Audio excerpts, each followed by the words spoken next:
大家好，咁今日咧就會講下一啲 matrix 嘅 addition 同 multiplication 嗰啲應用啦。咁我哋睇一條問題咯喎。咁呢個問題咧就話如果有個 matrix P， 咁而家 P 好明顯係3乘3嘅 matrix 啦。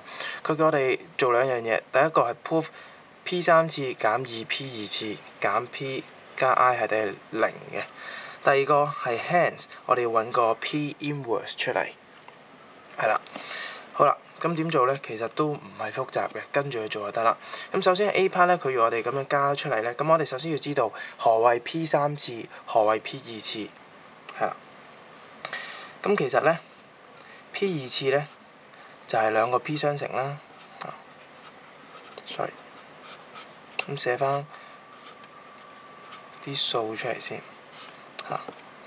咁咪照乘啦，0乘0，0乘0。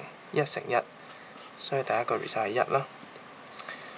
跟住之後照乘啦，0乘0，0乘1，1乘1，0乘0，0乘1，1乘1就係1，0乘0，1乘1，1乘1就係1，0乘0，1乘1加1乘1，即係1加1即係2，0乘1加1乘1加1乘1，即係2。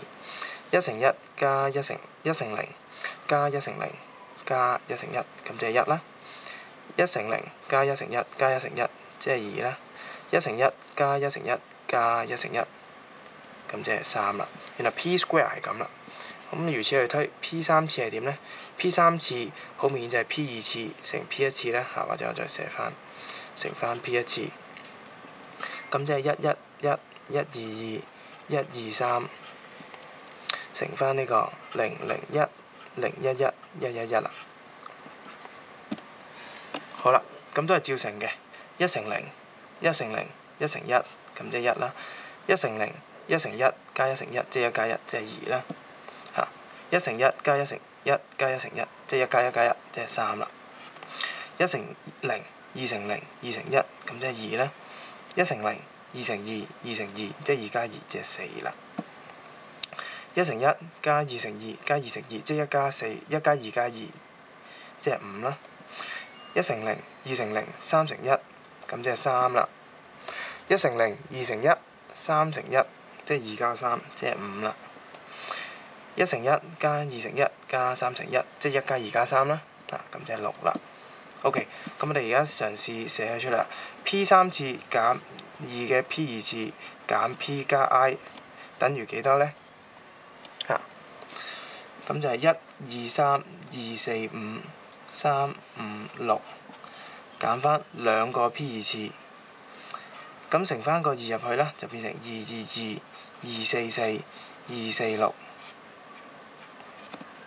減翻 P 啦 ，P 就係001、011、111啦，加翻個 I。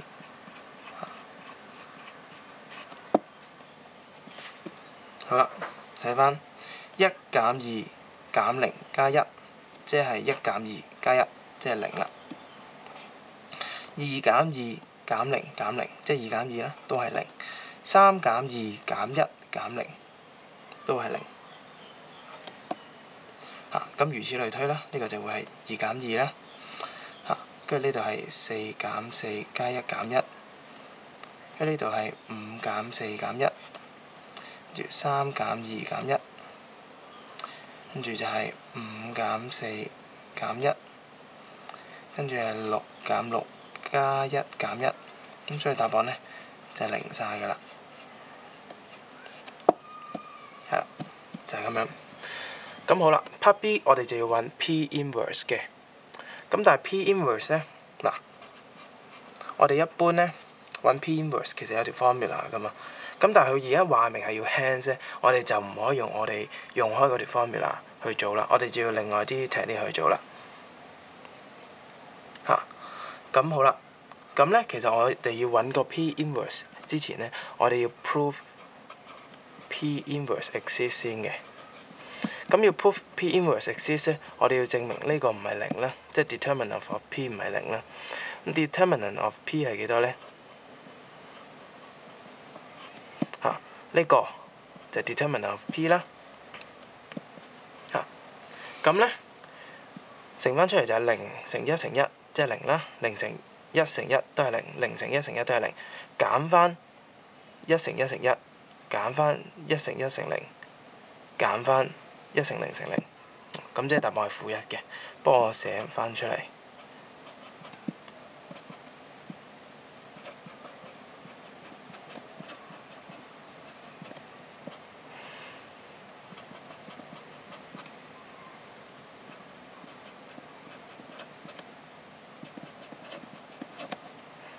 咁即係負1啦，咁即係唔係等於0啦。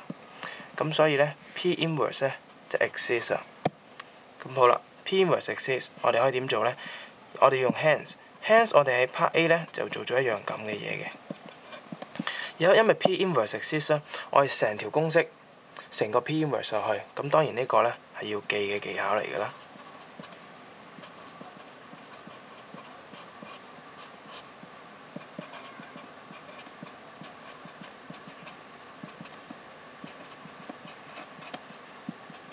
P inverse 乘翻0，咁一定係0㗎啦。P inverse 乘 I， 咁就係 P inverse 啦。P inverse 乘 P， 咁一定係 I 啦。P inverse 乘翻 P 2次，咁就係 P 啦。P inverse 乘 P 3次就係 P square。咁我哋就出咗一條咁嘅式啦。咁好啦，我哋因為而家我哋要揾 P inverse 啊嘛，我哋將 P inverse be the subject。sorry 呢度係加嘅，我哋將 P inverse 擺做 subject 嘅。咁跟住咧，其他 terms 調翻去另外一邊啦，咁就會變咗呢個I 啦，加 2P 減 P square 啦。咁 I 係咩啊 ？I 係呢個咯。2P 係咩啊？2P 係呢個咯。減 P square，P square 就係呢個啦。